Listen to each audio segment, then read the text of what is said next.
He contributed to school magazines, wrote early sketches, and participated actively in drama productions. His teachers noted his unusual command of language and imagination. At GCI, he developed the values of courage, self-confidence, intellectual independence, and resilience. These qualities later shaped his activism and scholarship. After GCI, Soyinka proceeded to the University College Ibadan and later to the University of Leeds, United Kingdom, where he honed his literary craft. His scholarly and artistic achievements are enormous. Winner of the 1986 Nobel Prize in Literature.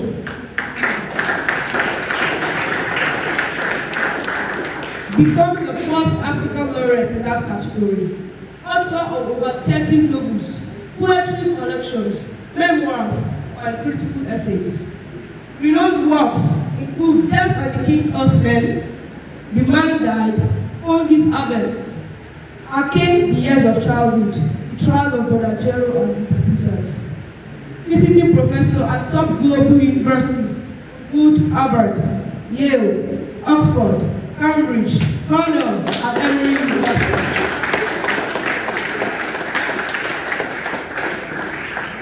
A cultural icon whose writes in depth folklore, Yoruba cosmology, political satire, and profound humanism.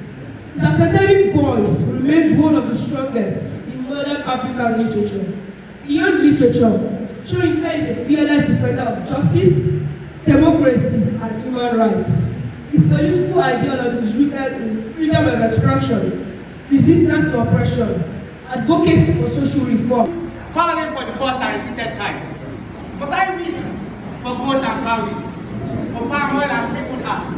They have not plot amulets, earth and people's name. So when the snail is born to itself, mirror this and brand it deeply on the breast.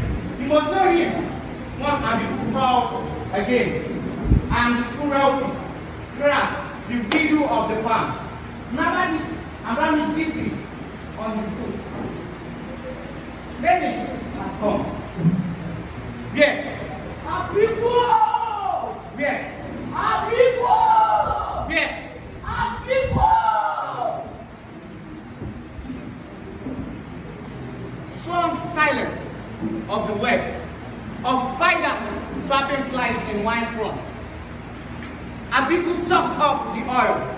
Mothers, I'll be your suppliant snake, called up at your doorstep. Yours, the killing cry, the sound of silence.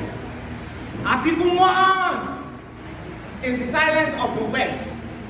Abiku mourns, and Abiku mourns yokes from ships. Thank you.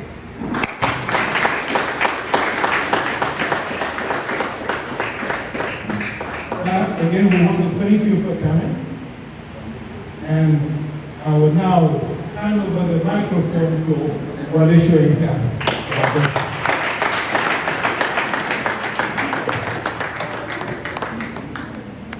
Mr. President, the governors, their colleagues, successors, I cannot see people whom I've come to see and address, and I will not look nor will I address anyone.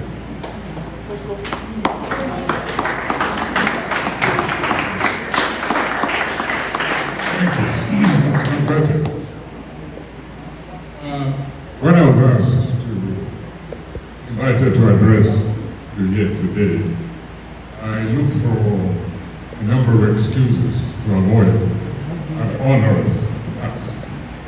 Because the truth is, I find it very, very difficult to address the young people.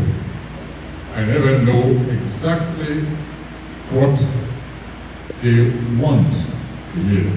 It's number one. Number two, I'm never certain if what I have to say will be of any use to them.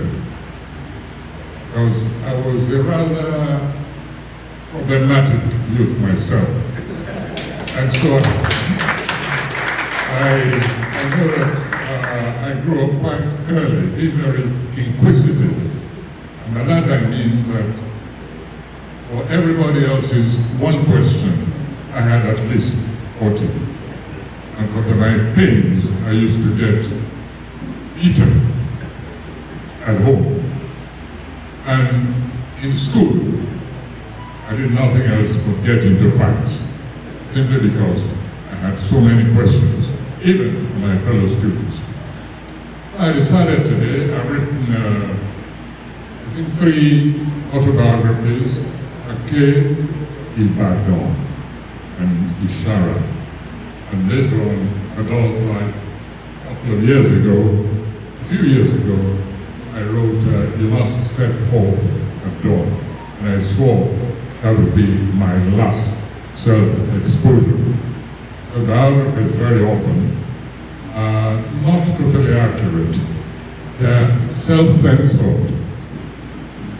One goes into the habit of censoring history, art, entanglements, simply because biography is not about oneself alone. It involves others. And there's a limit to which one can encroach on the lives of others. It's a very delicate balance. So I decided today I'll leave you just little bits of myself which I personally authenticate. The first is that I hated mathematics. And by implication, I also hated my mathematics teachers. That did not mean that I didn't love figures. I just played around with them. They didn't make sense to me. I hated physics also, but I loved to fool around in the physics laboratory. In fact, together with some of my fellow students, I think we became very close to blowing up the chemistry lab, at least more than once, because we were constantly experimenting. I have no objection at all to mixing liquid and what is the nasty one called? Well, we can blow up like this. Chemicals, yeah, you see, even I can't remember where I used to go.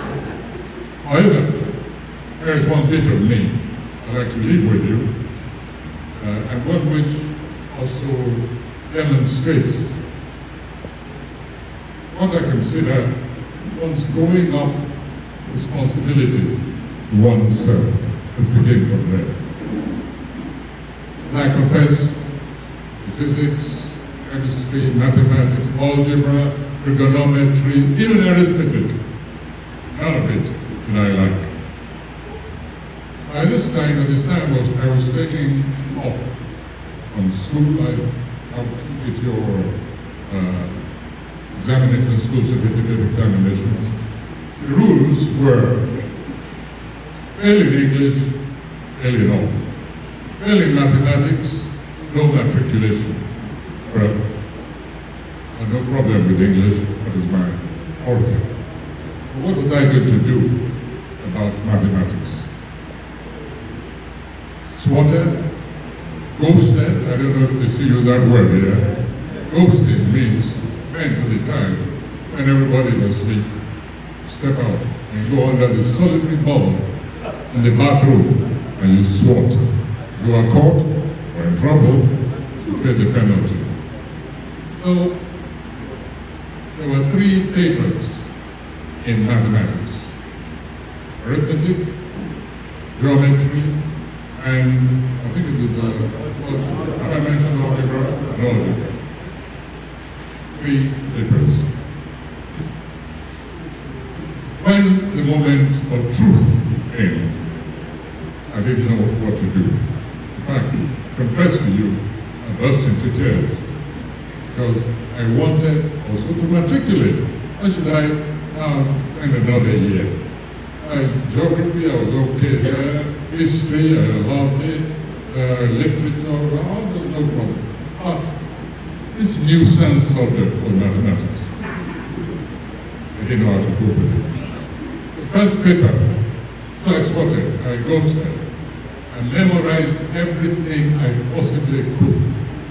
Spoke to my kinder fellow students who were wizards in the subject. They coached me. So the first paper, I didn't need anybody to tell me. I knew I flunked it badly. 3 papers, I hated all of them, and I flunked the first one. So, what did I do? Final ghosting. Went under the bell in the bathroom, memorized every single, it was called theorem. I call them problems, but they were theorems. So I went to the bathroom, memorized it. This is geometry. The relationship between the lines and the angles, the cubes, the triangles, equilateral this, unilateral that. I memorized every single one of them. When I got to the classroom, I looked at that section which contained the theorems. I looked through. Yes, yes, I remember you. I sat there, I ate all of them out. I just pouring out what I had memorized, not that I understood it. And I looked at the other sections. I managed this, you know. The third one, I'm sure, the third paper, algebra. I'd be surprised if I scored more than 0. And I did it all.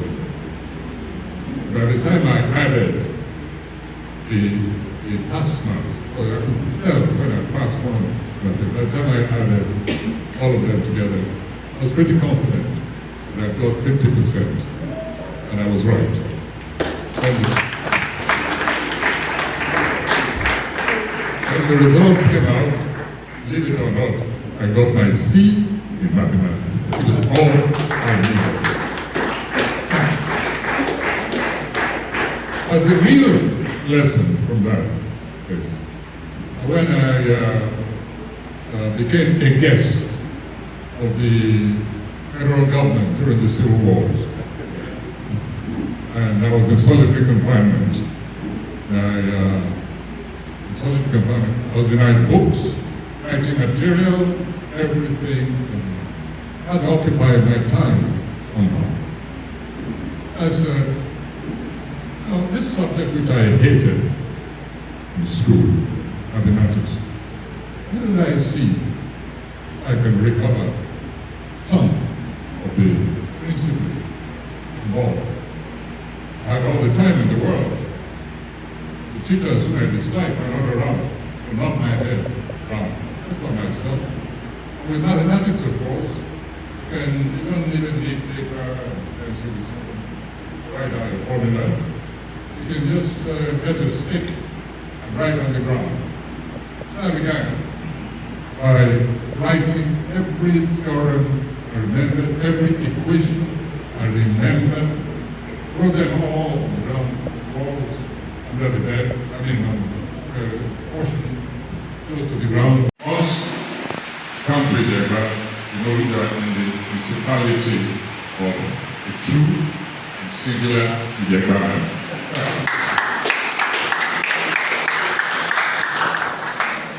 My grandfather used to tell me, don't run away from any fight.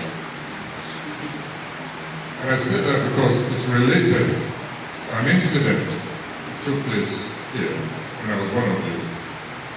I'm sure you younger ones, and even the older ones, you understand the word bully. In every school, there is a bully. Sometimes more than one. Sometimes it's like they are everywhere. You don't know what to do about them. All you know is that they are bigger than you, and they take advantage of their size. That happens in the real world, of course, and it's more serious. But don't run away from a fight. At the beginning, they found it rather confusing Because at home, your parents told you not to get into a fight. Only untrained children get into fights. You get into a fight outside, get home, they beat you. And during the fight, quite often get beaten. So you don't have that confusing. Which set of principles do one follow? Don't go and get into a fight. What do you do if somebody wants to bully you? And then, of course, you get to school, and they're always picking on you. For a number of years, I was the smallest pupil in the school. That was the first year, second year. I think it was only the third year that I have somebody I can safely bully. So what do you do when you're confronted with bullying? I looked at the situation. There were three of us, the three youngest. The second last passed away recently, Christopher Colade. The third was, I think, Michigan. I looked at them, they used to get beaten up. And they used to go, the police used to go after me, of course, regularly. I called the talk, I said, you know what, let's take a lesson from our history book. Remember the quadruple alliance, the triple alliance, and so on. Let's form the triple alliance, the three of us. Let's learn from our books. So we formed the alliance. And the agreement was, if any of us was attacked, all three would descend that way and give them up. Naturally, as usual, I was the spokesman when we summoned the first of the bullies. So, all it said, we used to call it made up a book. It was not violent. But the zeros, not any of us will get all of it beaten up. Looked at this thing with eyes of total contempt. You talking to me, I said, you who, like any one of us, see what happens to me. Because the moment we all went our different ways, he chased me. I ran. I took refuge in the chapel. So I knew he was he pretended to be very religious, very pious, and knew he wouldn't chase me to the chapel. So I waited there until the class bell rang and I could safely go to my own house. And that's the way we lived quite a while.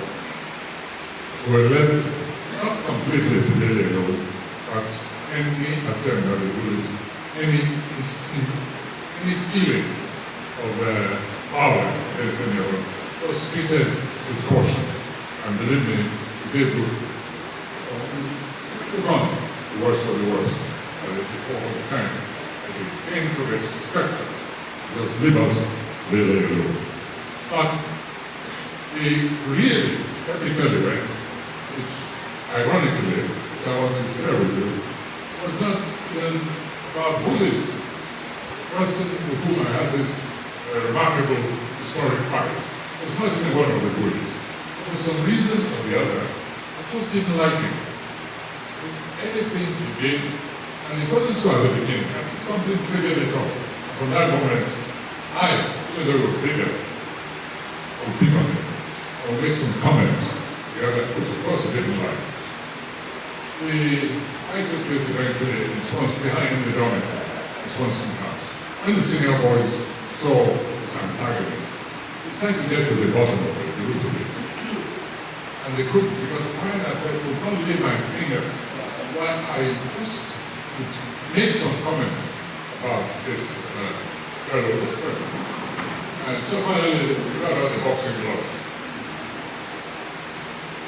They summoned us to the back of the dormitory. Said, "All right, 3 rounds, 30 seconds each." The name of this classmate was Diko Akingube. A very gentle person, basically. I just didn't like him. So we got to the back of the dormitory. The whistle, I think the ball was blown. And the next thing I did was being eaten by an octopus. He had at least 8 arms, and each one was landing with a magical ferocity. I just could not get inside those long arms. They seem to be everywhere. What is that? God did everything possible. Second round, went to same result. By the third round, I was beginning to get the hang of it. So in fact, I remember distinctly when they wanted to stop. I said, no. Give it one more round. By that time, of course, my nose was bleeding. Chief, investment. You want to be a doctor? How about making you bleed? Anyway, the important thing is that he wasn't really a nasty person, no. And after the fight, every kind of negative feeling went out of the two of us and became maybe 2 best friends.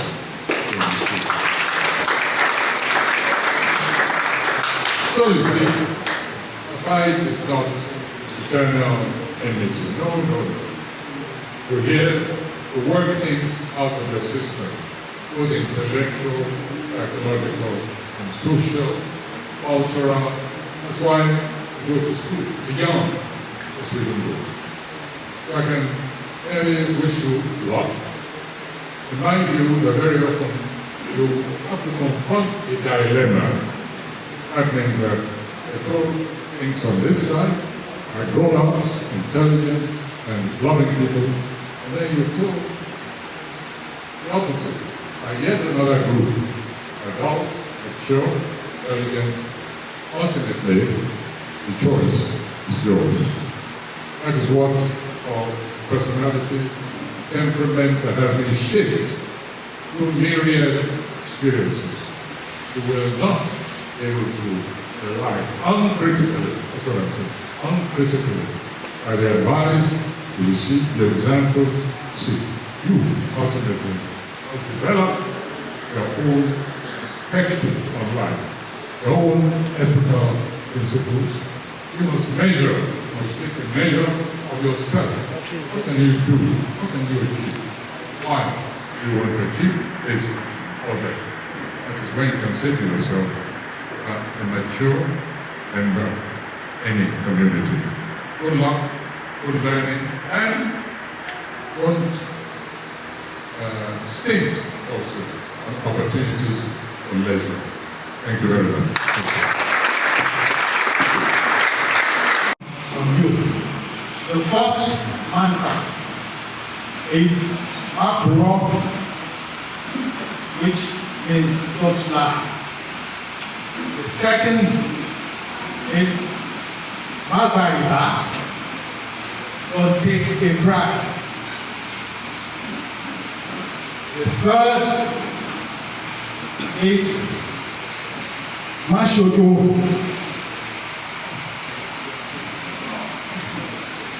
The courageous. I've forgotten the fourth. Sorry.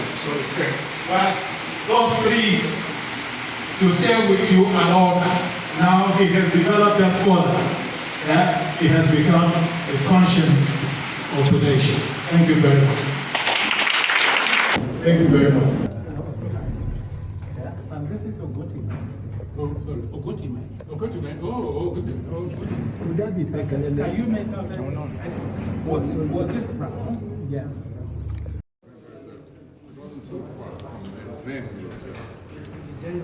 So there was yes, there's a new building.